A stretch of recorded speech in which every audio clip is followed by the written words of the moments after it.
Friends नमस्कार जय Jagannath welcome to my Shrutirekha blogs. आज आम बनवा सोया एग करी। तापाई आम प्रथम सोया बड़ी को भल भाव धोईकी गरम पानी रे छाड़ीदबा।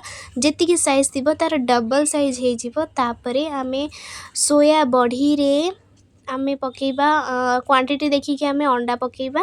मु तो 4टा अंडा पकईछि। तापर लंका गुंड हलदी गुंड चिकेन मसला स्वाद अनुसार लुण पकई आम भल भाव गोलई नबा।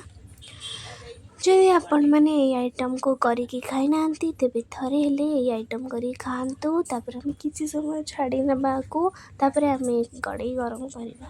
कड़े गरम कर सारा पर तेल पकेबा। तापर पकेबा जीरा सोरिष गोटा जियंता पियाज को हत्या करी ताकू ए साइज रे काटी मु गरम फुटुथिबा तेल रे मु पियाज को पकेकी भल भाबरे भाजी दउछि। देखंतु टिके टिके करी आमे भाजी सारिलेनी। तापरे पकेबा बट्टा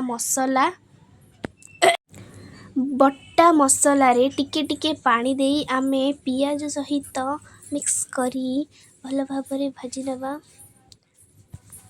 टिके टिके पानी दबा बेसी बेसी पानी दबानी बहुत टाइम नब।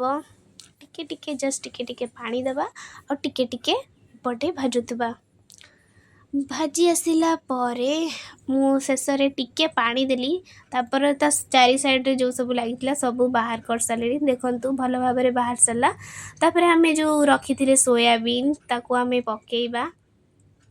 पकई सारिला पर एथिरे टोटाली पानी देबेनी। एबे टोटाली पानी देबार नाही। देखंतु तापरे बनेइबे नहले एबे पानी पकई देबे सब मिसिकी हेइ जीवो छतुआ खाई देबे। तापरे देखंतु आको भल भाबरे से मसला सहित मिक्स करी नबा। अंडा कंचा अंडा थिला ना कंचा अंडा को टिके भल भाबरे भाजी नबा नहले कंचा अंडा रहिबो आपण माने खाइबे आउ।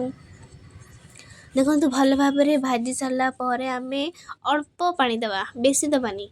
एटा पूरा झोल नुह जे आम पानी कंसाए देबा टिके ही दबा बेसी दबानी। तापरे आमे लुण पकई नथिले ना स्वाद अनुसार लुण पकेबा। सेथिरे आमे हळदी पकईथिले आपण चाहिए एथिरे हळदी ऐड करि परिबे नहले नाही। देखंतु सोया बड़ी हमर केते बड़ हे जाइतिला। तापरे हमर एबे पूरा परफेक्ट हे जाइछि। आपण मानकु जदी ग्रेवी टिके मोटा दरकार तेबे आपण बेसन ऐड करि परिबे। हमर आइटम हेतला भात डाली तापरे हेतला सोया तो हेतला आपण मानकु देखिल। तापरे माछ दही एई रेसिपीटा आपण माने निहाती थरे करिकी खाइबे। वीडियोटी भल लागिले लाइक कमेंट शेयर और सब्सक्राइब करबा को जमा भूलिबेनी। रहिल संग माने नमस्कार जय जगन्नाथ। देखा पुणी नेक्स्ट ब्लॉग।